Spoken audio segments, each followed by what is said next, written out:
Face front, true believers. Tiki here. And BlueDragonFive. And in 2012, 6 heroes, after many marvelous films of build-up, were assembled to stop an alien invasion. This initiative was called the Avengers. And after the massive success of that team-up, those mastermind movie makers decided to take on a sequel that's hype cannot be measured on any scale known to mankind. Following suit, they started Phase 2. And now that Phase 2 nears a close, we're going to reflect on just how far the Earth's mightiest heroes have come along on this marvelous road to Ultron. Yes. For putting that in there, because now I can't get Wizard of Oz out of my head for some reason, and I have to do it in that sing-song voice. How you doing? I'm well. All right. Well, so last time we talked about Marvel, it was the lifting of the embargo date where all the reviews were starting to come out. This time, it is officially, I assume the UK had pre-screenings last night, and now it's officially open in the UK. So me and you, we're just going to go ahead and just plug our ears and just go la la la la la la la la la la, and just pretend that doesn't exist. Just pretend that's not a thing. Just pretend that millions of people aren't already seeing Avengers: Age of Ultron, because that's what we're here to hype up. So, BlueDragonFive, you want to introduce our hero for the evening? Sure. So, folks, we've been getting down the line here. We got our big guns out of the way, but let's not forget kind of the big hero that kind of snuck into another hero's movie and just kind of stole our hearts. And then just like a little moment of screen time, especially I hope you're talking about Captain America, Iron Man 2, because she definitely did not steal my heart in Iron Man 2. Can I finish my opening? Sure. So, someone who just was so like behind the scenes and calculating, they just kind of swooped into a movie, stole a lot of people's hearts, and really stole their hearts later on when she had her kind of proper introduction into the Marvel Universe, just proving her merit and onward. Kind of the female on our Avengers team. You know her. A lot of people love her. The Black Widow. Scarlett Johansson. Enough said. She's awesome. Round of applause. Yeah. All right. So yeah, this is an interesting one. It's going to be kind of fun now that we're out of, we're out of the realm of the heroes that have their big solo movies and everything like that.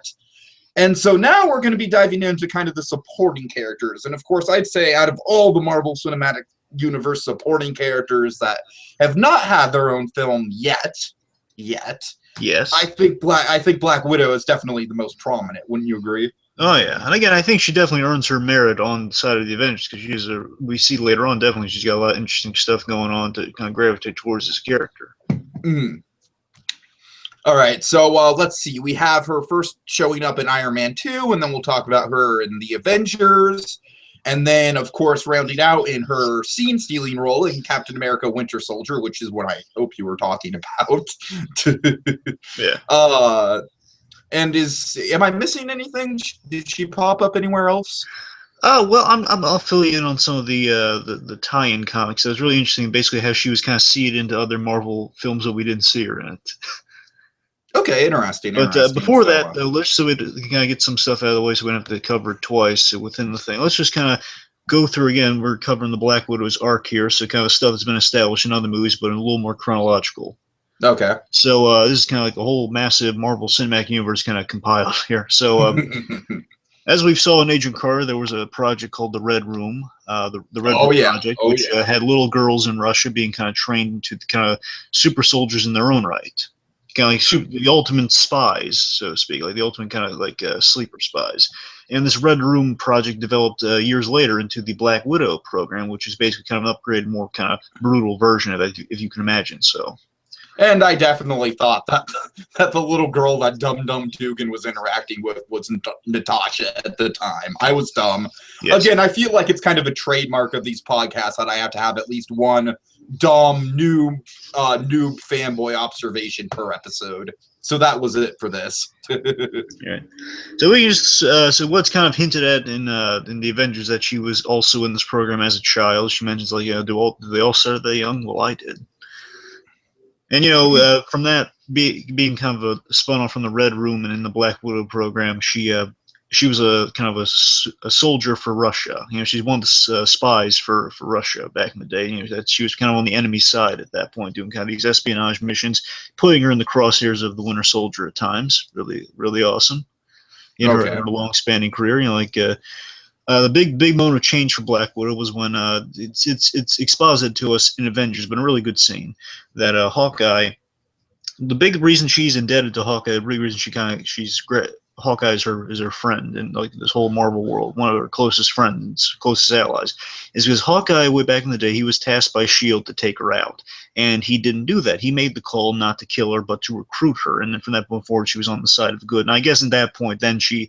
Let me rephrase my earlier statement. I think at this point she came across the Winter Soldier. She was protecting someone. It wasn't clear if she was on S.H.I.E.L.D.'s side or not, but I'm assuming she was on S.H.I.E.L.D.'s side.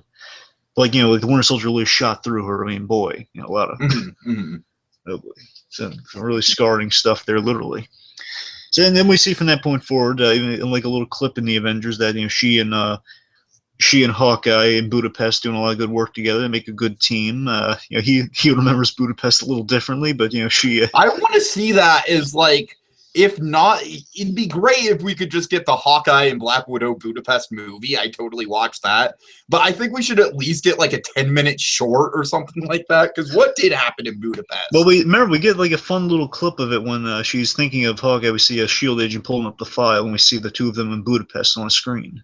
Right, fair enough. Really neat. So the point is, that we have that's the main person she bonded to within S.H.I.E.L.D. before she really kind of came into contact with the Avengers. She has a lot of past history with Hawkeye up to this point, and also important going into Ultron, some things to know about her background that are going to play into that.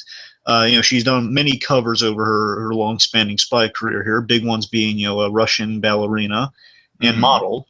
So those two kind of put her into the Marvel Universe movies. So that's going to be important.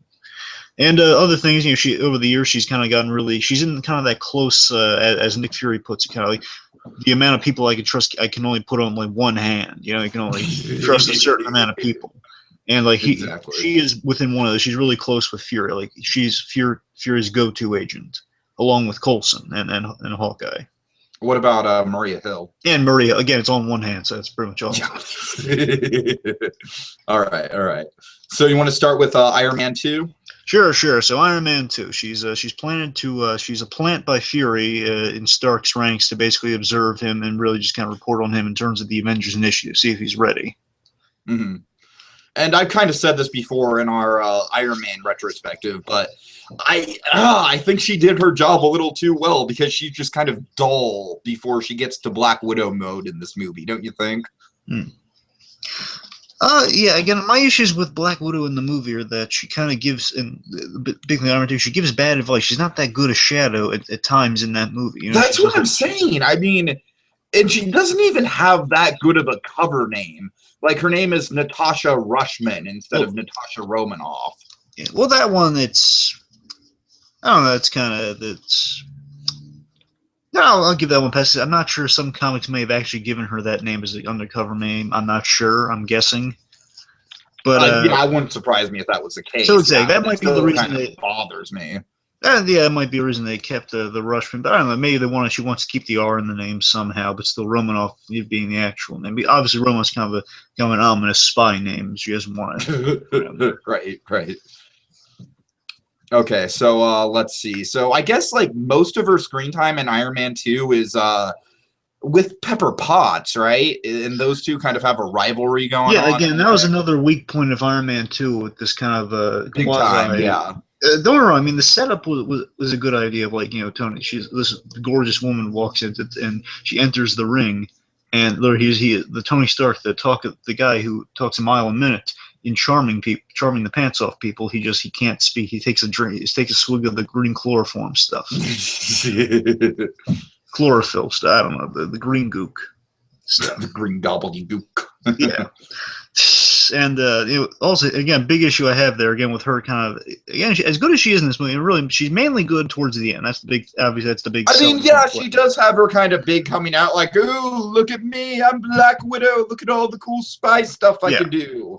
So really, I mean, she picks up from the reveal point onward, like she's revealed as a spy onward. That's when she becomes Black Widow, really. And the cover stuff. I think her cover stuff is done a lot better in Avengers, but we'll get to that. Oh yeah, oh God, undoubtedly, yes. And however, there's two moments of just her being really bad at being undercover. One, the biggest one, it still bothers me every time I watch Iron Man 2. I don't know if I mentioned this. I probably saved it for this, but remember that whole bit? It's like it's intended to be put in there, of like showing, oh, she's really cool. When she flips Happy Hogan after he's like boxing with her.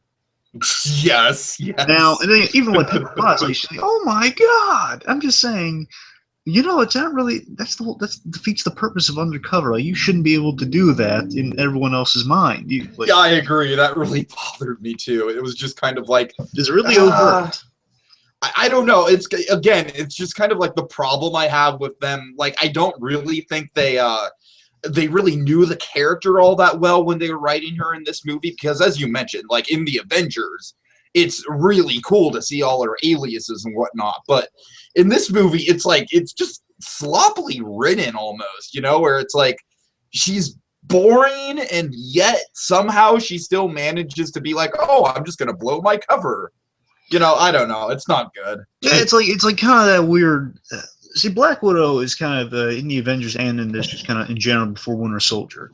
She kind of bridged on one of my fears for a female character in terms of writing. It's kind of like the uber feminist character. She bridges on that. Thankfully, she does not go that far. I'm saying she's like so you're saying she's the strong, independent woman? Yeah.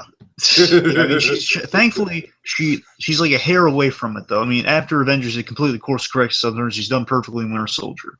Of course. Avengers, she's a hair. Again, I'm not knocking her in Avengers. I'm saying she's a hair away from the Avengers. Like, you know, it's like the strong, independent woman, or just like the uber feminist, whatever you want to call it. It's the conceit is that a woman who is just like, yo, I'm all business. I have no time for human emotions or relationships. That's what I hate. It's basically with a feminist, like people would applaud a feminist, but then they don't realize, oh wait, that makes her inhuman though. Like there is no. Okay, so you're saying, are you specifically pointing out the line, reading between the lines? Are you pointing out when she says, "Love is for children," like that kind of stuff?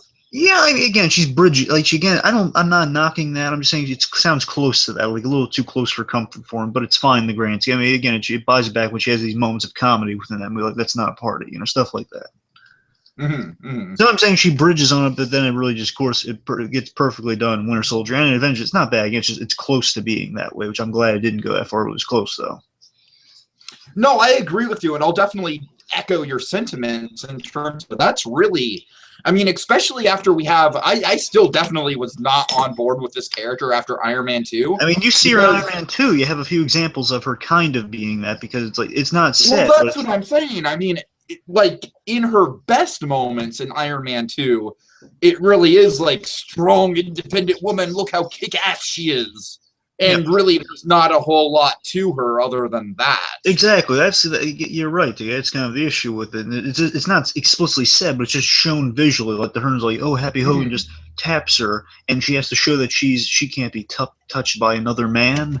Then she flips him. Right. That's what I'm saying. You know, it's like moments like that. It's a little much. And also, there was actually a deleted scene where, again. I'm not saying they needed to keep it or not, but there's a moment where Black Widow was actually kind of flirting with Tony Stark, keeping her cover. And it was going to be a bit where, like, he puts the Iron Man glove on her, and basically they're at the party, and, like, she's firing it, and it's basically just having fun blasting something. I'm glad you mentioned that, because when I was doing a little bit of research before this show, I kind of I stumbled upon a picture of that, actually. Yeah. And I was kind of wondering about that. Okay, so that clears that up. And the other thing in regards to that part, again, that's the second biggest flaw of Black Widow, is that she gives him really bad advice. I mean, she can tell, and he gives, again, the most heavy-handed, like, obviously on the nose anyone could tell except Pepper Potts, because she's even worse with this in this movie. Just like, You know, he literally said, "What would you do if you were going to die? If you knew you were going to die?" That's a red flag, and I'd say, you know, obviously not spend every minute like it's your last, knowing this is an unstable person. Yeah, that's a great point. Yeah, that's really, again, just sloppy writing and her doing her job very poorly. Yeah. Okay. As we're talking about this, it's the more and more I see, like, she was probably one of the big problems with Iron Man 2. Yeah. Again, it's like, however, just to kind of move forward here in just terms of her characterization. Again, when the big reveal happens, like she then kind of becomes the true shade of Black. It's just her undercover stuff sucks in that movie. But after that, we get a glimpse of the real Black Widow. She's doing stuff like, you know, she just walks in there in her outfit. But the important thing is, like, you know, right off the bat, she stabs Tony in the neck with like the lithium dioxide kind of mini cure. Like, this thing starts off the symptoms. Mm-hmm. And then it's a real, like, oh, you're fired. You couldn't fire me if you want to do that stuff. Right. I mean, that from that point forward, then she becomes a more interesting character. You know, she kind of saves the day, and, you know, like, she gets answers out of Justin Hammer, like, right, he's just saying, you know, get these people out of here, and then basically almost breaks his arm getting answers at him. So I mean, from that point forward, she's getting cool. You know, she's getting cooler, and then of course the big thing that wins some points for is that, you know, she helps get Rhodey back before Rhodey kills Tony Stark. So she saves Tony Stark's bacon, which is a really cool bit. Good point. Good point. Yeah. So I mean, and then, of course, then there's the awesome fighting leading up to that too. So again, she starts to become kind of an interesting character, and then just the idea she's this character who, if done right, as it should have been tightly wound a little better in Iron Man 2, who can just blend into an environment and get information and save the day in the end. That's the concept with it, which I think is a great concept. Again, Iron Man 2 could have been tightly knit a little more, but anyway. Oh God, yes. So we get introduced to Black Widow in Iron Man 2. She's kind of like sold to us as this awesome spy. That's how she's sold to us. So here's what you didn't see. And bridging into the other movies here. This is the behind-the-scenes stuff. Okay. So again, the tie-in comics from Marvel, they're really good, and there's nothing contradicting them from being in the universe. But for me, as far as I'm concerned, it's really cool stuff to add to it. Because, for example, in the we see in this thing called Nick Fury's Big Week, or there's so many of the tie-in comics. I've heard about that. Yeah, Nick Fury's Big Week is one we're going to discuss further, obviously, when we get to Nick Fury. But okay. I can't recall if it's in Fury's Big Week, or because there are a bunch of them that kind of run together after, because there's like the names are really generic for these comics. That's the issue. Like Nick Fury's Big Week and like. I like Nick Fury's Big Week. I like that as a title. I mean, yes, that's a good title, but the problem is all of them kind of sound something like that. It's like Black Widow's mission of this sort. You know, it's like then they all kind of run together. That's the issue. Okay, I see. But it's either in Widows or it's in Nick Fury's, where we see the idea that Black Widow was a college student at the university when Hulk had his big mint, you know, in the middle of the movie Hulk out. Oh, really? Okay. And the idea is that's why S.H.I.E.L.D. could keep tabs on Banner. That's why you know, they had some people to monitor him, and that's why that line in the Avengers has more meaning in terms of, like, you know, the S.H.I.E.L.D. actually kept some of the bad guys off your back. Okay. I like that. So, also, maybe just ties in just a little bit to her dynamic with Bruce Banner in Avengers 2 that we're going to see, just a little bit. Yeah. Okay. Yeah, there's a bit of that. So anyway, yeah, you don't need it. Technically, it doesn't have to be in there, but if it's in there, I think it's a cool notion. Hey, Black Widow was there, and that's why, you know, maybe she wasn't in other stuff. Right.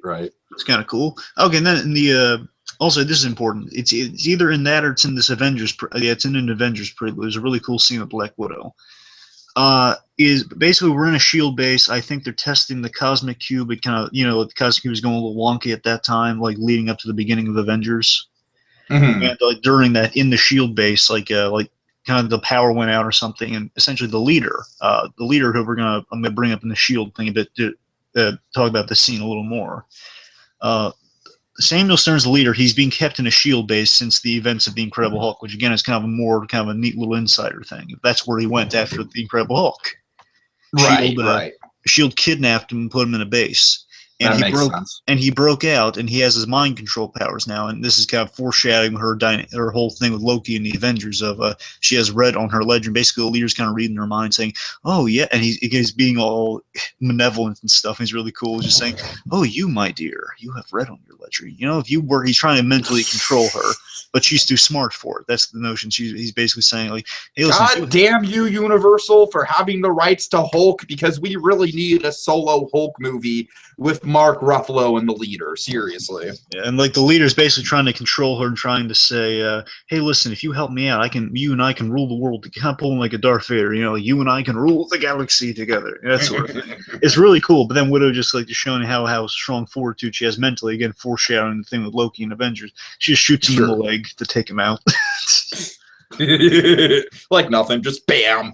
And then she's on the communicators. The leader got out again. Oh dear, oh dear. Really, really funny. Okay, so then in Avengers. So all right. Take us through her introduction in Avengers. Well, her introduction is really like one of the best scenes of the movie right out the gate, because it's just the dynamic between her and Banner and how they're both kind of trying to. Well, no, Tiki, earlier. What, earlier? Where did she show up earlier? The Russian interrogation scene. Oh, okay. I'm sorry. I always forget about that for some reason. Why don't you take us through that, and I'll take us through the Banner scene. All right. So we see she's getting answers from the Russians here, and I believe the Russians are like they're stealing or trafficking art and like rare antiquities, and it's like a Russian general of some variety. Is leading this organization. He has military backup, I guess. I don't know. But they start in the middle of the adventure. It's really cool. Basically, Whedon just showing how he loves to write awesome female characters in this scene. Basically, she's we see her much better at her undercover thing. Basically, however, it's funny. She's not that good at it because she's been caught. She's been found out as like she's working for somebody. But wasn't that part of her plan, though? Yeah, exactly. I'm saying it is part of her plan. But I mean, that's what I'm saying. So it's just very, very deep level, like undercover type stuff. Exactly. It's funny. It's a funny ruse that she's still not good with her undercover, but in reality, she's so good at it. It looks like she's not good at it. Exactly. Right. So yeah, she's been found out, and basically the guy's just monologuing as the quote syndrome. You got me monologuing, you sly dog. And pretty much as he's like saying, "Oh yes, you pretty spy." Yeah, basically we see how great an interrogator she is because she lets them do all the talking, and she makes you think that you're in control. Really, you're not. Just monologuing. And then she basically gets the answers out of him, and then she gets literally a phone call from Coulson just saying, "Hey, well, listen, we need you to come in." And then she mentions, Hawkeye's in trouble. And then she just like snaps out. Okay, well, I got all I need. This idiot's giving me everything. Says, "Okay, hold please." Then she does all her like an open book. And then she basically breaks the chair. Does a whole lot of cool action. This really cool looking black dress. She's doing a lot of good action. Also, a big thing. I don't know if you noticed. Black Widow's fighting style has a lot of Mexican wrestling put into it. Does it? Okay, I guess so. Yeah, I guess I can kind of see it. A lot of leg action, right? Yeah, that's the thing. Like it was big in Iron Man 2 when she was in that hallway scene. She did most of her Mexican moves were there, and here you get a bit of it. Only in this scene really it shows off that the leg stuff. I'm gonna have to make a Lost reference here, and every time I see people kicking out ass with their legs, I always think about the moment in S.H.I.E.L.D. in Lost where S.H.I.E.L.D. just straight up like breaks someone's neck with his legs. It's amazing. But I usually think of X-Men or Lethal Weapon when that happens. That makes sense, yeah. But all right. This point is like we see how really great she is at the physical combat, really kind of kinetic style. Really, every move has purpose, and like she doesn't kill the guy; she just leaves him dangling over the side. Really funny, and then she grabs the shoes. I love that just shot of like her grabbing the shoes and walking away. Really cool. So we see how formidable a force right off the bat Black Widow is, which, by the way, is a way I've always wanted to see a Justice League movie start. By the way, just seeing all these guys doing the best there is at what they do type moment. No, yeah, you're right. It's a really good way to kind of open the movie, and I don't think it's a spoiler at this point to say that, because it's pretty much like every review that I've read is confirmed this, that the opening scene of Age of Ultron is going to be like that scene in the forest with all the Avengers and that big group shot and everything like that.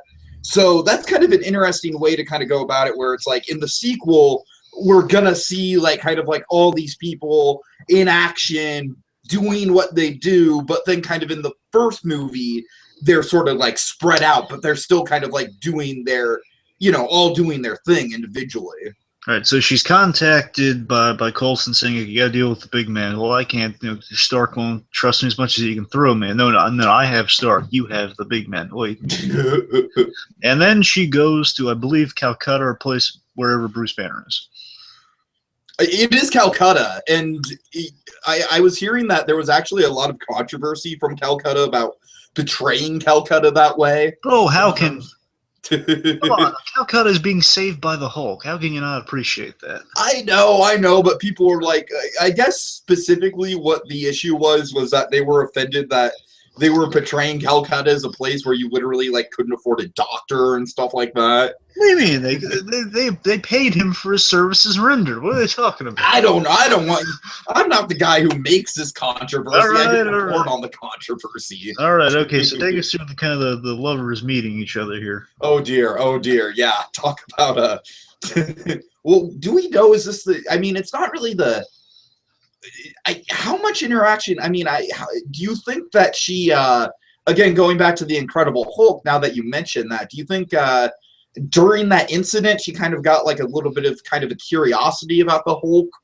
I think she just, in that case, I would assume she just saw him as like the mission, nothing else. But now she meets the guy behind the Hulk, getting to know him a little.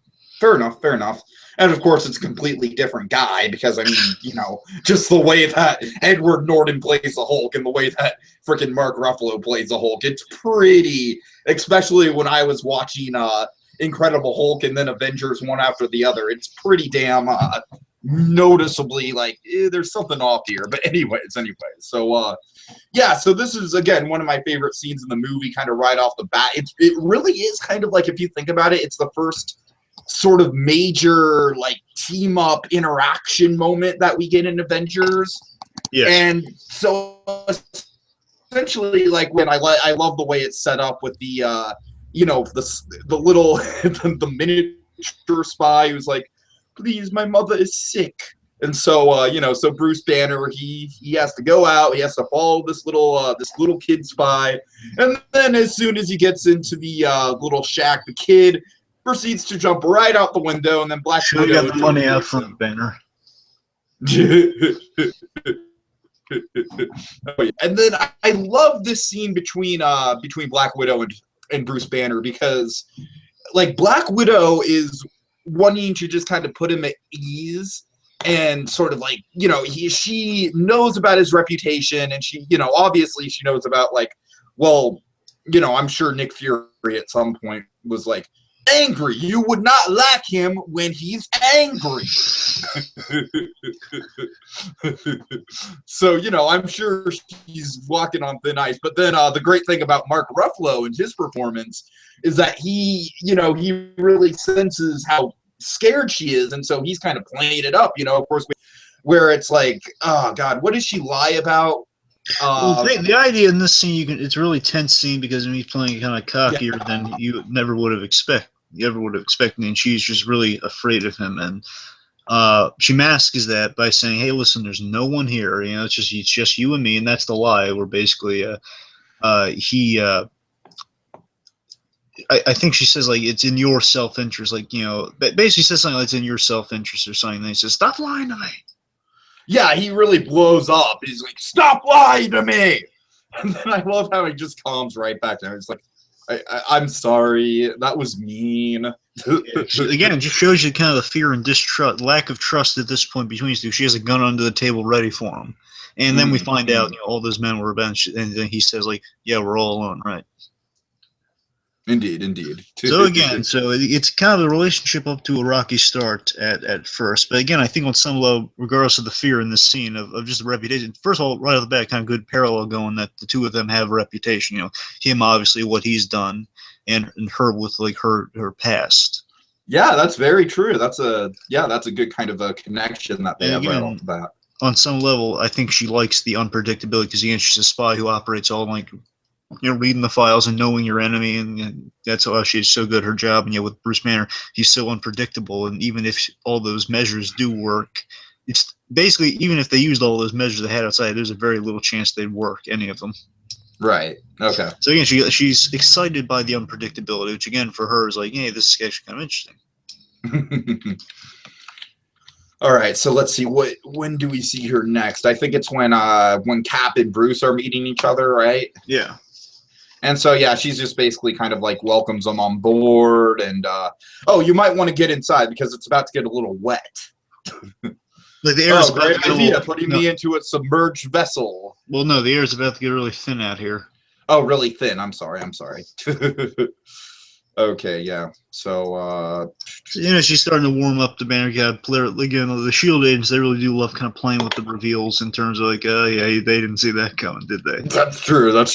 Anyway, she's starting to warm up the banner a little, just trying to calm him down after that previous scene, just saying, oh, listen, Doc, we got all the toys. I'll show you. Really nice, really nice. And basically, overall, with her kind of this scene for when they're after Stark overpowers the intercoms and everything, but into the important moment when Thor drops in and he takes Yes, right. Yes. The important part when Thor kind of drops by and has a word with his brother, and Iron Man pursues. They have a real moment here where we get just the good elements of Black Widow here, just like she's a realist. That's where the humor comes from through a lot of time. She's the realist saying, Cap, you might not want to go out there. I mean, they're practically gods. And then, of course, he has that awesome line saying, there's only one god in this, and I don't believe he dresses like that. I would hope not. So again, she has a lot of good lines. It's just kind of jumping a little bit to her bits. There's only the practically gods Cap's plan. We are kind of she and Barton can relate to Cap in terms of we're not. If you weren't a super soldier, you and I were pretty much like the guys who enlisted for these sort of things. We're not the ones gifted with all this responsibility and stuff. Mm-hmm. We're not the gods, the monsters, or the men in iron suits. That's not us. But later on with the kind of her funny lines, we have the bit where being a realist, she's just pointing out the logic things of Thor saying, "Hey, be careful how you speak about my brother. He killed 83 people. Well, he's adopted." He's adopted. Yeah, she has all the dialogue. Yeah, she has a lot of the good lines. That's the thing, and that's why she's winning us over more than she did in Iron Man 2. Yeah, I mean, this is really, for all intents and purposes, yeah, okay, she had one good action scene in Iron Man 2, but this really is, for all intents and purposes, kind of the reboot, refresher, this is the Black Widow that we all know and love. Yeah, and again, as we kind of said previously, again, thankfully with these good Whedon-ish lines we get from her here, and it's starting to humanize her a little more, so she doesn't fully go over the whole strong, independent woman thing. Right. So then we get a scene between her and her interrogating Loki, getting some answers out of him so wonderfully. Yeah, I have some quotes. Can I read them? Sure, go ahead. All right. Regimes fall every day. I tend not to weep over that. I'm Russian, or I was. And I'll tell you now. It's really not that complicated. I've got blood in my ledger. I'd like to wipe it out. Red. Can you? What? Red in my ledger. That's what I said. What did I say? You said blood. Oh, I'm sorry. Can you wipe out that much red? Dracov's daughter, San Paulo, the hospital fire. Barton told me everything.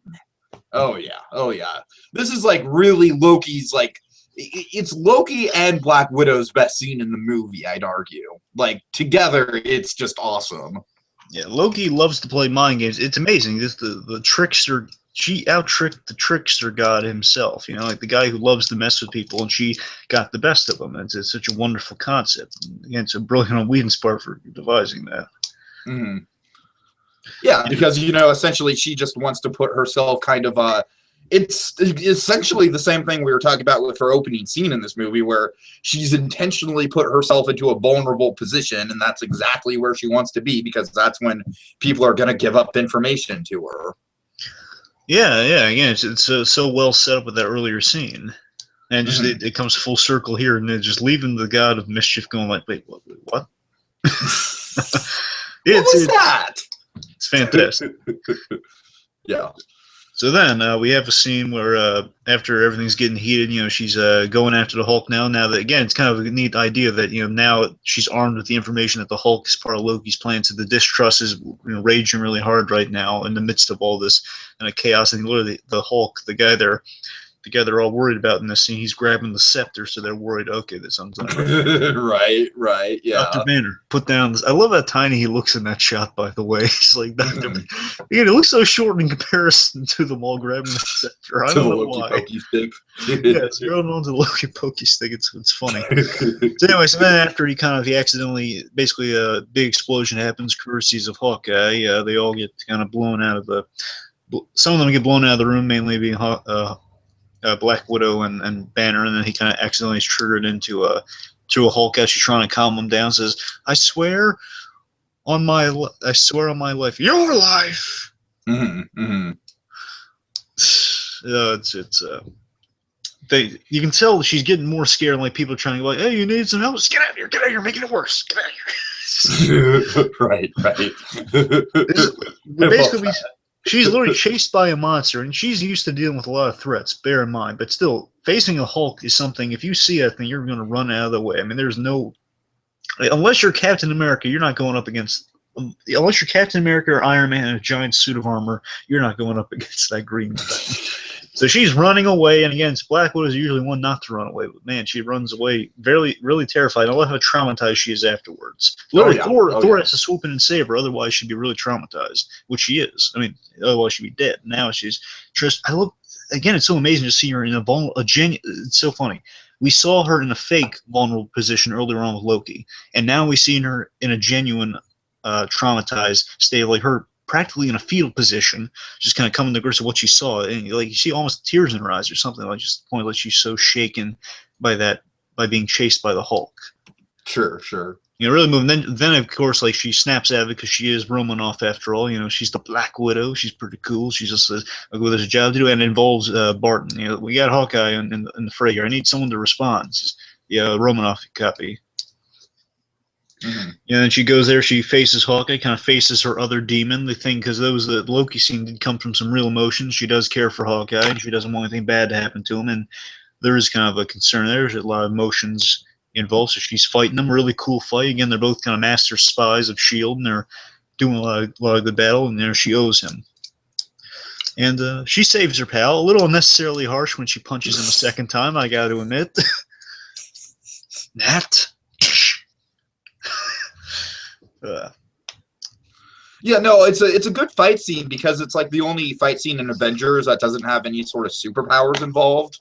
Yeah. You know what I mean? It's just like hand-to-hand combat. So I love him punching then the crossbow comes out when he punches. I love that. And then she uses it against them too. So again, it's a really cool all-out fight. And again, some could say that second punch is a little uncalled for. Then again, she does need to give him like a full cognitive readjustment. I don't know. I think it's a little harsh the way. Yeah, I mean, you know, to her credit, he's still like hours later, he's still kind of reeling from Loki being in his head. So yeah. So basically, then we get a really good. So she saved her pal. Yay for Black Widow! Hooray! So we got Hawkeye back on her side, which is awesome. And basically, she's kind of, you know, he's coming to, and there's really kind of sweet scene between these two because in the whole dynamic of their relationship, it's really interesting. Is that Hawkeye got her to come over to the good guy side, and Hawkeye was on the bad guy side. Now he's back to being on the good guy side, but he feels really guilty about what happened. And she's basically saying, you know, your past actions aren't what defines you. If you weren't yourself at that point. Similar, see, it's kind of like an ultimate thank you for what you've done for me type moment, which is really nice. Yeah. And it's just so nice that she reassures him that, you know, he was under mind control. You didn't kill those men. It was Loki who killed those men. It's a good bond those two have. Yeah. Right. Okay, so ordinarily, Tiki, in the comics and everything, those two are the ones that have the relationship. Oh yeah, I mean that's kind of what I was assuming. Sure, I mean that's like we do get the whole love is for children thing, but I did kind of assume those two were a little bit of an item during Avengers. Oh yeah. Okay.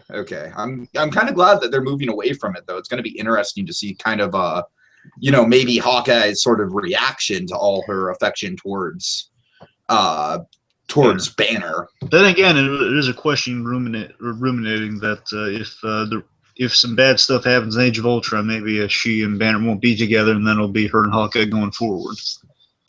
That's interesting. I could see that. And of course, there's all this speculation about, you know, Hulk's going to get blasted into space or some whatnot, you know, during Avengers 2. So, you know. Anyway, so basically into our big third act. So after they've kind of had their heart-to-heart moment, Hawkeye's back on the good guy's side. They all make that decision that they and Captain America got a really good, just a team of three, really awesome team of three right off the bat. Just those three going into battle because they made that executive choice. We're going to battle, and Iron Man's going to meet us there. Yeah, it's kind of a shame that that Jeremy Renner couldn't be involved in Winter Soldier. It really is a shame because he, as good as Winter Soldier was, I could just imagine like how much better it would have been with him in the mix. I mean, that would have just been amazing. Right. Okay, and anyway, so then basically our third act, we have a lot of cool action going on here. Her with firing away with her guns and using her Black Widow stingers, which are really cool, with the taser stingers. I would argue that just on the basis of, everyone's ability, she probably has the least cool stuff to do in this final scene. But I mean, that's just, again, on the basis of Thor, of course, he has the lightning moment. Hawkeye has the arrow moment with Loki. They all have these big moments besides her. She just kind of has some pretty good action beats. Well, no, in addition to those action beats, she does have the cool bit where she lines up the shot. That's the important role of her whole action scene, or that she does manipulate Loki yet again. That's really cool. That she, in the midst of this action, a lot of good hand-to-hand stuff, and just the fun kind of, her fun exhaustive moments of looking at Captain America ready to blow him away, then she realizes, oh wait, it's Cap. Right. It's been a long day kind of look, it's pretty funny. And then basically she just gets a base lift from Captain America up to this chariot, and when she does this really cool chariot ride thing, she puts her stingers, some of her little Black Widow devices inside the guy's shoulders to make him turn, like the pressure points or something to make him turn. Mm-hmm. And then basically that lines up the shop, gets Loki to chase her, and then that's from that point Hawkeye finally gets his revenge moment that sets him up ultimately for Puny God. So again, Black Widow has a substantial role. All right, good point. And remember, the other important thing is that she's the one who gets to close the portal. That's true. That's a very good, yeah. And it's funny. Just goes to show you how extremely good that last half hour or so of that movie is with that fight. It's kind of funny too that she gets to she reaches yet another person who's been affected by Loki's by the Loki Pokey Stick. Because remember, she gets to reach Dr. Selvig and bring him out of it too. So again, she really has a moment of redemption for these people. Yeah, that's true. She's kind of that redeemer for the people who have been affected by Loki. Right. Yeah. She also says very much the same thing she says to Hawkeye. She's like, "It wasn't you. Loki was in your head. Everything you did was Loki." And again, probably the funniest Black Widow line of the whole movie is when she says, "How is that a party?" When Iron is just bringing the giant behemoth thing around the corner. Say, "How I'm bringing the party to you. How is that a party?" Again, she brings such sincerity. She is the best thing about Black Widow in these movies, especially in this one, is that she is the sane person in the craziest, most marvelous universe. She's the one saying. She's the one pointing at the logic here, just by reacting to these things in a really straight manner. I'm always picking up after you boys. Exactly. Just basically, it's like she's the cool '80s movie action star in a Marvel movie, just saying, "I'm getting too old for this." That sort of stuff. Exactly. That's her. That's her in Fury, just saying, "I'm getting too old for this." She's Snake from Escape from New York. I'm thinking more Mel Gibson. No, not Mel Gibson. I'm Danny Glover. Sorry. Oh, okay. Danny Glover, but also just one real quick, just a bit of personality before because pretty much we finished the Avengers with that. But remember, there's this really kind of weird bit. Remember when they're all at each other's throats at the boiling point moment? Yeah, of course. That's a great moment. After Tony Stark delivers his whole billionaire philanthropist playboy moment, you'll notice Black Widow gives this kind of interested look. And I think her deep desire is man, those things really do interest me. She just gives us kind of. It's interesting to read because one could look at it as man, that's attractive to me, or it's just reading it as, oh man, yeah, he does raise a good point because she gives us kind of the shrug of, yeah, he's right. It's so funny. That is a good acting beat. I can only assume. I would love it if that was improvised, of her just going yeah. I'm reading that. I'm just reading that as oh man, he makes a lot of legitimate points. Yeah, he's right. I kind of forgot to mention this when we got into Avengers, but just really, really quickly, just trivia, just a bit of trivia. Before Scarlett Johansson got involved with the MCU and Black Widow was really a thing, Joss Whedon was still working on the Avengers and producing it, and he really wanted to have Wasp in the Avengers.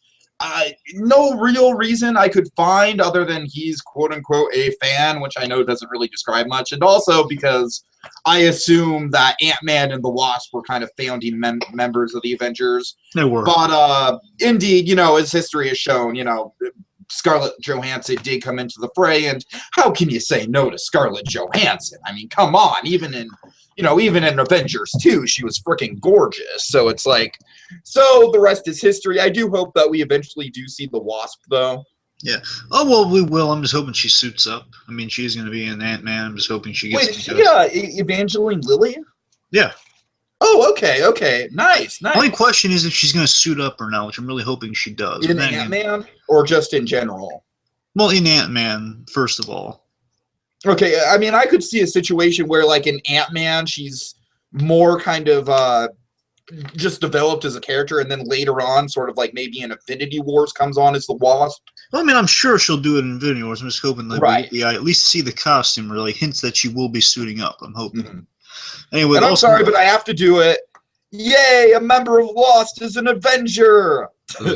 Anyway, one more thing, just with the whole Ant-Man thing with Avengers. You know what? Going into Avengers, part of me was kind of hoping, just when you hear like the movies coming out and everything.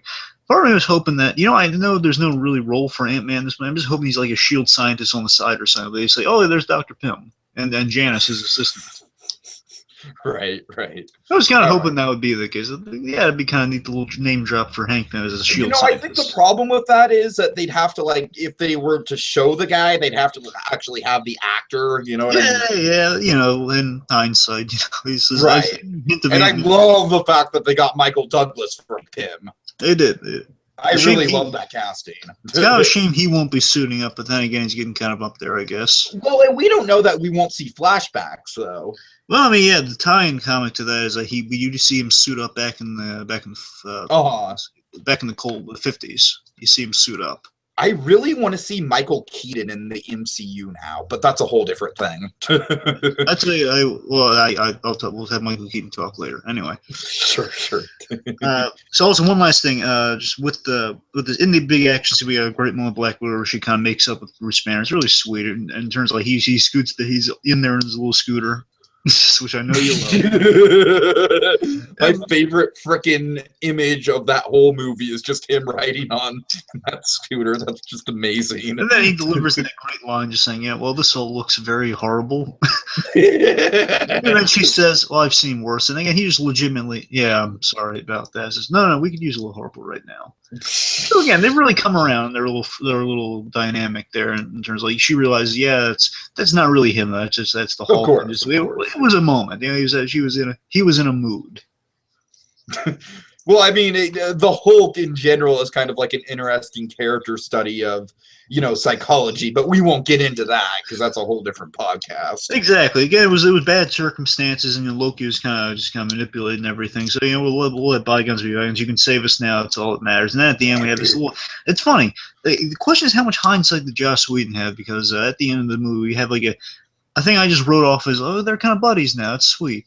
And she hands Banner his bag to go off with Tony Stark, because I remember they have a whole thing run their arc in the movie. The two of them kind of grown to like and trust each other. No, yeah, that's very true. Now that we're kind of talking about it, it's much more prevalent than I originally thought it was, because she's the person that goes to recruit him.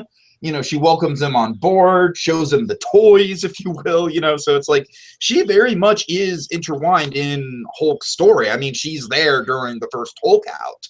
So, yeah, that's a very good point. Again, she brought him there. Mm-hmm. Mm-hmm. So, yeah, she's the reason we have a Hulk in the Avengers. She sought him out and brought him in. And also, again, the question is, like, I wonder if he had the consideration, I'm going to put these two in a relationship next movie, or that was just like something he wrote later on. I'd always like to think that the writers are planning ahead as much as possible, but who knows? At any rate, it's good. I'm gonna say they didn't plan out. That's just me. That'd be my guess too. Yeah. Okay, let's go on to Winter Soldier. All right, Winter Soldier. So once again, folks, I apologize because I have only seen this movie one time when we first reviewed it when it came out on DVD, and I have not gotten a chance to rewatch it for this, it's the one MCU movie I haven't gotten a chance to rewatch. So, Dragon, you're gonna kind of have to take the lead on this. I apologize. Okay, I always feel like I'm a cheap podcaster when I'm like, oh, I'm not even gonna do the required reading. Okay, so we see in the beginning, she and Cap have a good rapport going on. Like, hey, I'm here to pick up. I'm here to stop by the Smithsonian. I'm going to pick up a fossil. yeah, that's a great line. A lot of good comedy. And again, so Black Widow is being humanized more, which is a great step in the right direction. Again, going away from just the skewed, like she was a few hairs away from being the empowered woman. What was it called? The strong independent woman. Yeah, she was close to being the strong independent woman in that Avengers movie, and especially in Iron Man 2. But here we see like she's a human person. Like, she even like saying hello to like she's a little more flirty in this movie, and I really like that too. By the way. Like, not bad flirt, but she's like just playing the comedy of like, yeah, I can kind of flirt people. I know it's not gonna do anything. She's saying like, hey, to the Falcon. Right.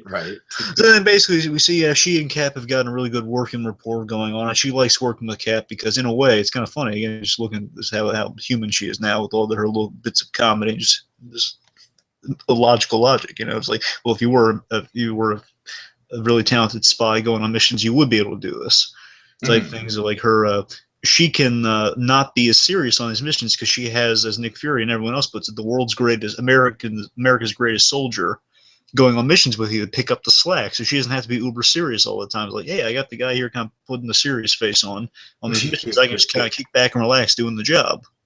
Yeah, exactly. And that's why she loves working with it. And they kind of have like a kind of a really close friend / big sister dynamic going on between these two. Yeah. Well, I mean, again, we kind of mentioned in the Cap review, but she's trying to get him on dates and stuff like that. Which I love, by the way. So I love, she's having a lot more fun with it. You can tell in the performance and everything. It's just a lot of trust between these two. And again, the trust gets a little challenged for a moment when Nick Fury just drops the bomb. Trust no one. She's good, but she's really chummy with Cap, and she tries to set him up on these dates because she realized, Cap, with like I heard that girl asked you out from accounting. I'm sure if you asked her from accounting, she'd say yes. Why? Like, too busy or too shy or too scared? It's too busy. I think in Cap's case, that's a pretty legitimate excuse. Yeah, it is. But the point is, I just thought it was so nice that she's trying to set him up, get him out in the world. Because again, he has been getting out in the world a little, but only for missions though. And like he's aside from his few runs around, he's saying hi to Falcon. Really, he's not getting out there because he's still hung up on Peggy Carter on some level. Oh yeah, big time. Yeah, he just, as far as he's concerned, he is like he is a 90-year-old guy. He's just like, well, I see no purpose in getting anyone right now. All right, so let's see. They go on the mission.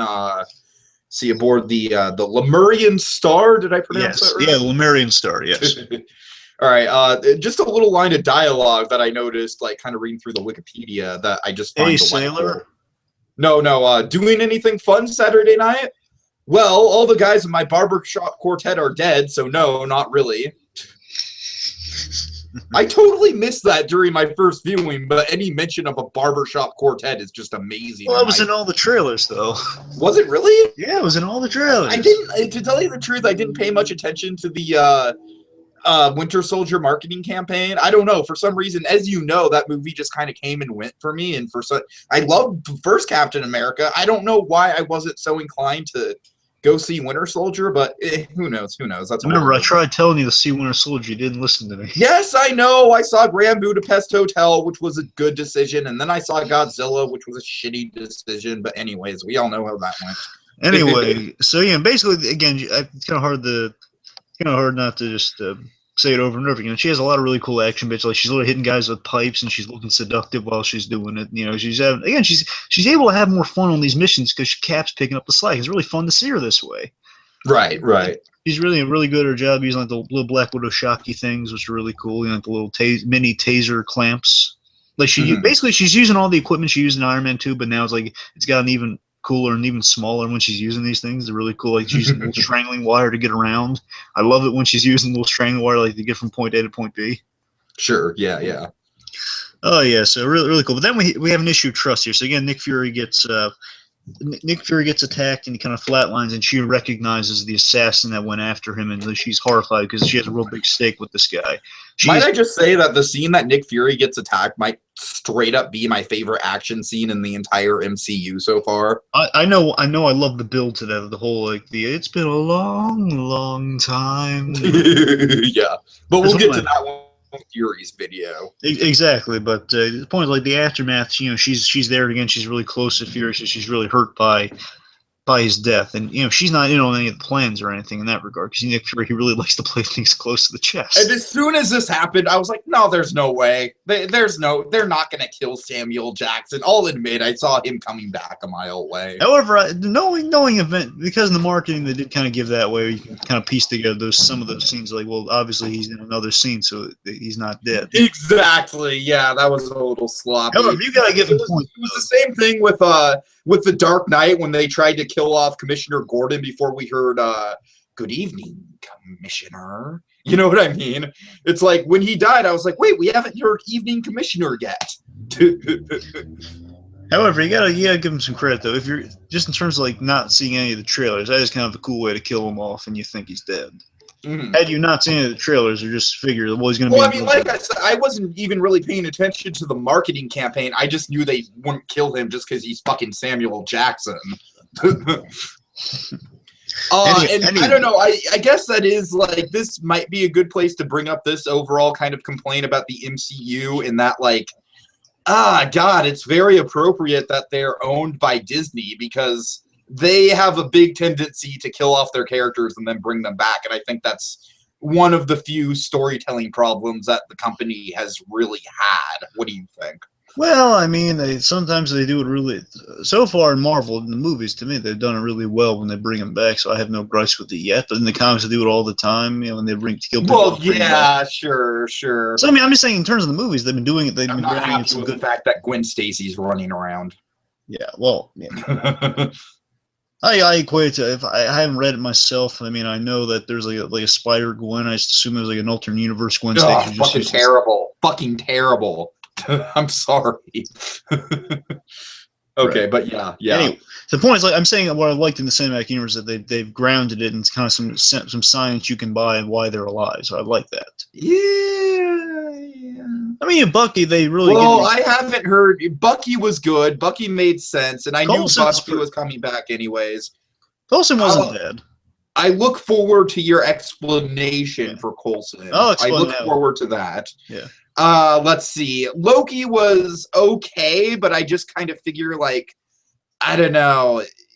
Again, it was a little manipulative. You know what I mean? Right. I don't know, but anyways, back to the thing here. Two things here. The point is, when she sees Fury kind of go down, two things. One, she recognizes the signature of the Winter Soldier, who she has really major issues with because she's faced this guy before. And this is like the guy, aside from the Hulk, that really scares her. Yeah, that's a good point, right? I mean, the Winter Soldier literally, again, I love how she goes into the story of how she was like guarding someone once, and the Winter Soldier is so good, so ruthless, so terrifying. Like when she was in Russia facing off against this guy. He literally shot through her to kill the target. Ooh, and she has the scars still. And like says, that's why. So bye-bye bikinis. and then Captain America. Oh, what a shame for Scarlett Johansson too, right? And then Captain America just saying, "Yeah, I'm sure you look terrible now." Yeah. Really funny. So the point is, like, she has issues with that, and then up to that point too is that there was a lack of trust because of Fury's last warning before he went down, just saying. You're just saying trust no one because Cap is thinking, well, I trust I really trust Widow, but now, she was really close, appearing close to S.H.I.E.L.D., so I'm not sure if I should trust her now. And he's like saying, because she found the flash drive, which he kind of, maybe could have maybe hit in a better spot, but there was a lot of gum there. Oh dear, we're gonna get into more flash drive nonsense like in Bates. I gave that one a pass because in Cap's mind, I can just imagine through the whole scene with Pierce, you just think I got to get back there, I got to get that flash drive before people get the gum. I hear you. So I mean, look, it's again, Winter Soldier is a movie that kind of almost makes me cry every time I talk about that ending. So I'll give it any pass in the world. Yeah, I know, and like I said, it's definitely the kind of movie where. Watching it once, I was like, okay, that was a really, really good, solid action movie. Watching it multiple times, I imagine I just appreciate it more and more. So again, I apologize, but I'm kind of playing catch up here. So, so what's next? Right. So next, basically, after she's kind of gained Cap's trusting, she's helping him out, and really, she's the only reliable. Again, it's just so funny. Cap tried to keep her out, but she's so good, she just says, "Well, no, you're not doing this without me. Come on." Because she can just decipher when he's lying instantly. Because again, it's funny. Cap technically doesn't lie when he's just saying, his last. When he's telling Pierce, his last words were, "Don't trust anyone." He's not lying at all in that scene. It's amazing. Then Pierce says, he lied to us. That's another mini gripe. Is that technically he didn't say anything untrue. He didn't believe him. Right. But with that said, if Widow can figure out, okay, well, you're hiding something, aren't you? And then he brings her along for the journey again to this really grand journey to find out what's on this little drive here. And while S.H.I.E.L.D. is tailing him, she uses all her tricks up her sleeve to get kind of the kiss that surprises Cap. And again, I just love the undercoverness of him with the Clark Kent glasses. Oh yeah, it's a delightful image. And then they're in the they're in the Apple store or something, and something like that. Yeah. They pretend to be like a couple on vacation. Where are you going? New Jersey. Going to New Jersey. The only thing I can think of that's there is Six Flags Great Adventure. So I hope you're going there. Well, it's not even for a vacation. It's for a honeymoon, actually. So makes sense. Still pretty. Because when I think romance, I totally think New Jersey. Right. Okay. Anyway, so basically, after the whole shenanigans of them from point A to point B, being a really cool scene where they're basically blown up by Armin Zola. Oh God, yes. I have a little quote from that. The War Games thing, right? No, hold on. I'm just reading off whatever the hell's on the Wikipedia. So, Project Insight requires insight. So I wrote an algorithm. What kind of algorithm? What does it do? The answer to your question is fascinating. Unfortunately, you shall be too dead to hear it. Oh God. Yes, Captain. We are both similar. We are both out of time. Oh God. Yeah. Anyway, so really cool scene. I just love that Captain America saved Black Widow by putting the shield over him in this really cramped space in midst of all this, pretty much the whole base. And they're like floors and floors down in this base. The base is so blown to heck that there's no top floor. They literally just walk out of there because there's no top floor anymore. Sure.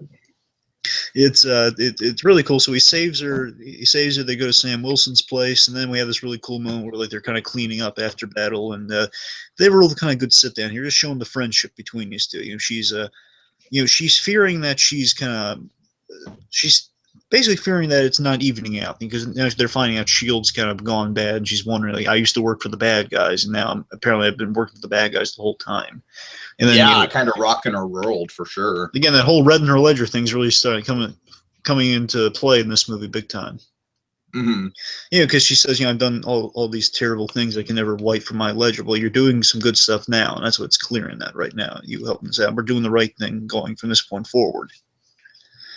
In the grand scheme of your record, will be clear all the good you do in this world. Essentially is what's Cap saying. Then she's bringing up the good points in the beginning, saying you look awfully happy for a guy who realizes he died for nothing.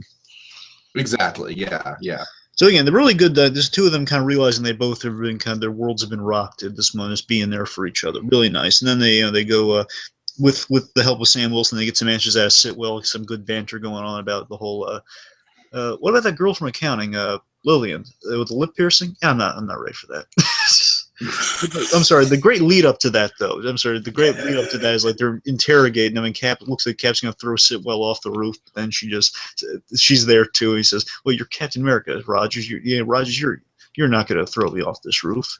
I doubt that. It's just, yeah, you're right. Just so compassionately, dust his shoulders off, straightens him up a little. Right. And he's just, again, Chris Evans, so adorable here. He just, so adorable. He just has a smile on his face saying, "Yes, you're right. I wouldn't do that." Just so friendly, like your best friend, just saying that to you. Yeah, Captain America is your best friend, even when he's intimidating you. Yeah, and he just says, moves to the side, says, "That's what she's here for. That's what she'll do." And he looks at her all terrified, and then she just kicks him off the roof, and then just that mundane moment of, "What about that girl from accounting?" Says, "Yeah, I'm not ready for that." And also a moment. I'm trying to think when it is. Moment. I guess a moment before. I remember Sam Wilson has a funny line saying, "Well, I'm making breakfast. A few people eat that because you realize, man, these people are in ridiculously good shape. Do they even eat breakfast?"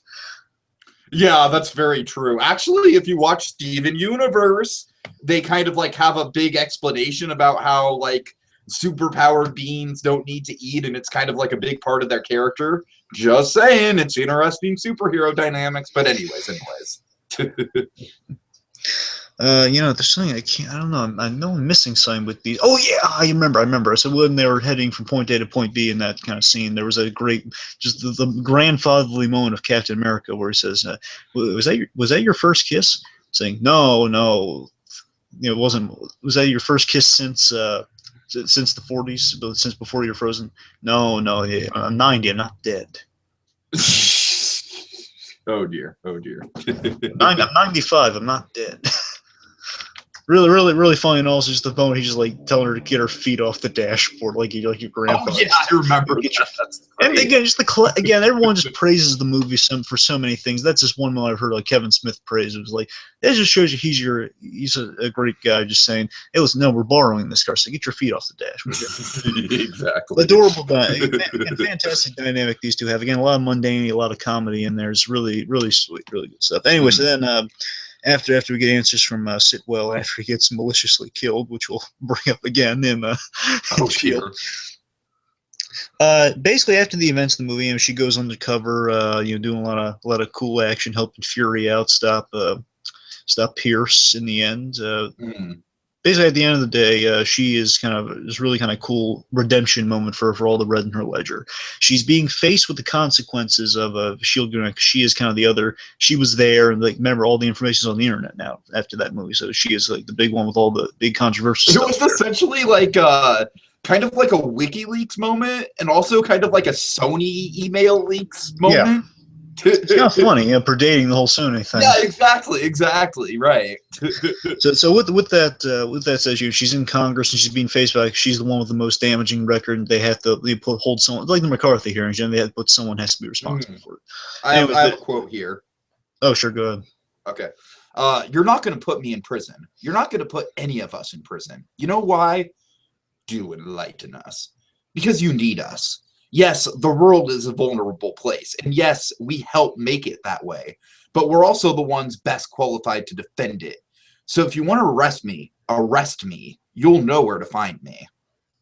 And we know even if Widow did go to prison, she'd be able to take care of herself until they call her. So I mean, oh my God, she'd be running that prison like Fish Mooney would. Yeah, exactly. So again, it's a statement with just the knowledge that she'd still be fine either way, and she's that awesome. She can make that statement. I don't think they'd put her in prison because I mean, come on. Right.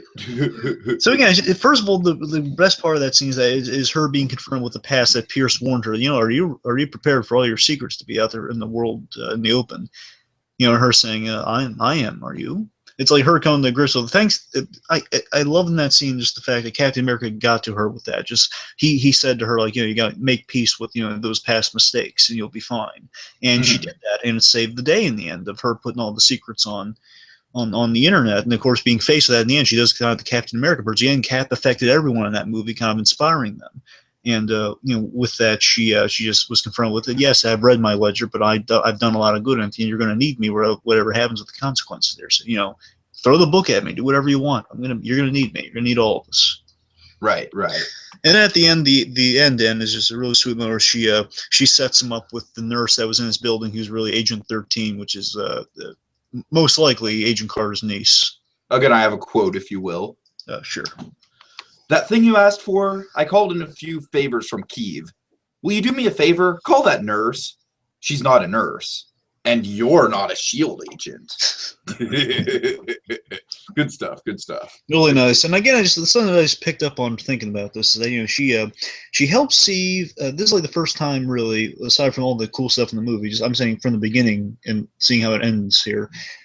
She helped Steve without kind of S.H.I.E.L.D. saying you're partnered up with this guy on a mission, and like it's not just a partnership thing. Like we've been on so many missions, we're helping each other. No, she genuinely respects Cap, and she helped him out here without S.H.I.E.L.D. being involved at all because S.H.I.E.L.D. has been shut down at this point.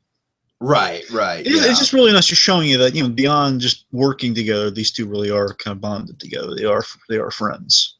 Well said. So I guess now we can just speculate on where she's going next in Age of Ultron. Well, obviously, the big thing that we've been seeing from the trailers is that she will definitely be having some sort of relationship with Bruce Banner. Yeah. So, I mean, I don't know. What do you think other than that? Do you think she's going to have, like, I kind of posed a question earlier, but do you think there's going to be any sort of, like, tension between her and Hawkeye now that she's with Banner? You know, Hawkeye might have a few lines, but again, we'll see how the movie ends in terms of where the relationship goes with maybe. Because Mary, it's funny. There's a little again. I'm getting a strong sense, Tiki, that it was a.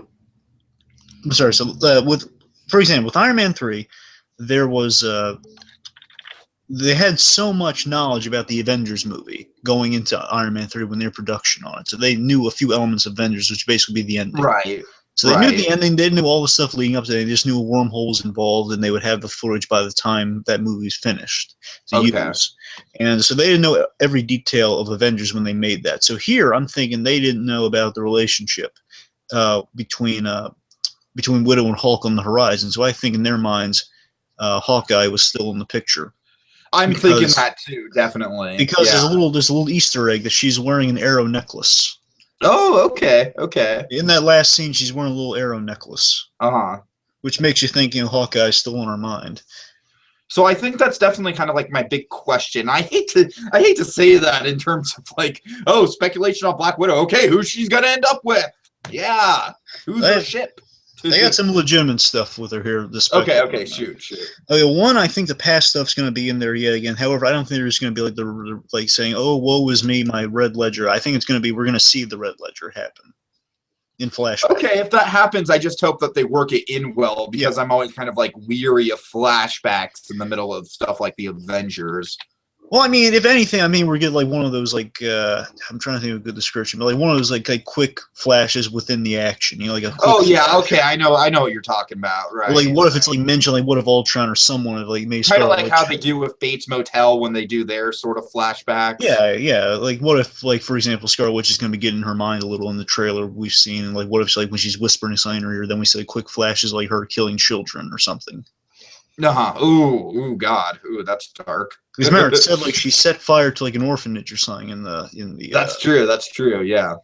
So I'm saying like her doing some really unspeakable acts, maybe quick flashes, like trying to drive her mad. I really like that actually, because now that we've gotten to know like the good side of her so well, it'd be really interesting to, to figure out the evil side. Yeah, because we are either going to, because there's a shot in the trailer that suggests it's either a flashback or like her on a mission currently, because we see ballerinas, and the belief is that she is one of those ballerinas, which could be definitely an homage to the past where she was a ballerina.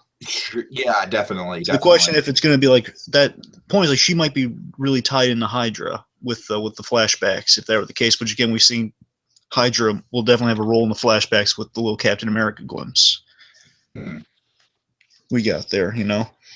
And the point is, as we can kind of say with all the stuff, I think bad stuff's going to happen here. So again, she will be under Scarlet Witch control, which I think what's going to lead to her defecting, and that's a big thing. I hope that this whole Scarlet Witch control thing that we're getting at isn't just like this movie's Loki Pokey stick. No, I don't want to. If I say anything, I know it's going to spoil something for somebody because I kind of, it's hard to leak out. They leak out stuff a lot. Yeah, of course, which is the reason why I wish that this movie wasn't released in the UK legally. Yeah. So I mean, I'm not gonna say what it is. The point is, I think Scarlet Witch's magic and her abilities are going to affect the team in different, more interesting ways than the Loki Pokey stick. Just to say that much. Okay, yeah, we'll leave it at that. However, here's something I do think the Scarlet Witch's influence on Black Widow might involve here. Again, if bad stuff's going to happen to Black Widow, a big thing with her would be the trust she's gained with the Avengers. And again, the big thing with the Black Widow character in general is that the whole big selling point of her character is that she used to be with the bad guys, and now she's with the good guys. And the idea, whole double agent thing. You never knew which side she was loyal to. And like in a good example would be the Earth's Mightiest Heroes cartoon, which is really good, by the way. The idea is like she worked for Hydra, but then she was revealed she's a double agent, but then she was a triple agent sometimes. And then they had the Skrulls in there making appearances. And basically, they can shapeshift into her and do unspeakable things. So you see what I mean, though? Oh yeah, It was like an idea where you didn't really know who you could trust. You didn't know if you could trust her all the time. Hawkeye had to come to grips with trusting her, not because he liked her. Mm. So the point is, I think maybe Scarlet Witch's control will make them think that she's defecting or going back to that Red in the Ledger side, which might have some implications there. That's interesting. That definitely changed some stuff going forward into phase 3. I mean, especially with Civil War on the horizon. So I'm it's thinking, surreal, BlueDragonFive. Can you believe that we're just a year from Civil War? Oh yeah, I mean, I just realized that today, and I was like, holy crap. Like, that movie is a lot sooner coming than I thought it was. And it's funny because, like, Civil War really is the big thing that I was excited about from the second they announced that there was going to be an Avengers movie. I was like, you know what this means? It means one day we're going to get Civil War. All right, anyways. Anyway, so one last thing. So again, with Scarlet Witch putting her under control and possibly her defect, or at least the misunderstanding of her defect, and I think the results will be maybe that might end up with the relationship between her and Hulk crumbling because she defects and the trust is just gone in that relationship, perhaps. Right, yeah. Especially if it's like inner desires coming out, like how you used to be, and now it's going to shape you as a person, basically saying you are evil at your heart. And also, I think Claw, again, as we saw in the glimpses of the trailers, like a surgical little table thing. And I'm thinking, Andy Serkis most definitely is playing Claw. Yeah, a lot of people speculate he's playing Ulysses S. Claw because he that's confirmed right now. Because I remember looking at him, and he looks exactly like the guy. So I was thinking, right, yeah, no, it's definitely confirmed. He is Claw. The question is, a lot of people speculate that either Claw and or Hydra will be doing horrific experiments on Black Widow in the thing. So either horrific experiments will be Black Widow's fate, or just Scarlet Witch's control might make her defect. I'm speculating those two. Okay. So I think her main focus is going to be on Claw, and that might be her like a side mission she gets caught on during the midst of things before she links up with Ultron. All right, that's it. That's really all I can think. So again, in the grand scheme of things, let's boil it down here. So Black Widow, she started off as just kind of awesome spy and really turned into a person through all of her arc. She became more human to the point where she's having a relationship with the Incredible Hulk. Yeah, it really was kind of like a natural progression where out of all the Avengers, she kind of had the most rocky start with her side role in Iron Man 2. But then it just got better and better because she was a cool, really good standout part of the Avengers, and then she definitely stole the show with Winter Soldier. So yeah, really really good progress in terms of the character. I give a ton of credit to Scarlett Johansson herself for just for her natural talent and just being so enthusiastic about the character and really getting down into the nitty-gritty of the layers of it, because she's a terrific actress. And she's gotten better with each movie too. That's a big thing to highlight with her. Absolutely, yeah. Okay, so before we sign out, do you want to kind of quickly tease what the next thing we're going to be covering on the Marvelous Road to Ultron is? Sure. So, continuing on with our little theme here. So we went through the big guys. So we went through the big guys are most kind of iconic of the heroes, and we're going to Black Widow. She's had a substantial amount to do here. And yet she's still affiliated with S.H.I.E.L.D. So we have two other Avengers, so to speak. One definitely an Avenger, the other one kind of in spirit an Avenger, and in general, it's the whole organization that kind of brought them all together. The whole organization that gave us the Avengers, ultimately, they're on the docket next. So that is S.H.I.E.L.D., which includes the likes of Hawkeye, kind of rounding out the rest of our Avengers core team. Agent Coulson, who, again, is kind of in spirit an Avenger. We'll get into that more next time. And, again, just some of our other spotlight members with the organization itself, and Maria Hill, who is going to be most likely our next director of S.H.I.E.L.D. Yeah, I'm very much looking forward to your explanations on Coulson. That was kind of like, that's going to be fun. And of course, Nick Fury, he's going to get his own video, so don't worry about that. That's coming. Yeah. So, we have to go through the organization before we hit the head guy, Right. You got to work your way up the ranks, so to speak. All right. Well, that's all for now until the next MCU star gets profiled. But don't you cry over your Captain America trading cards just yet. After all, the dawn of a new age is upon us. An age of marvels. I've got no strings to hold me down. I've got no strings on me. Shawarma. Always picking up after you boys.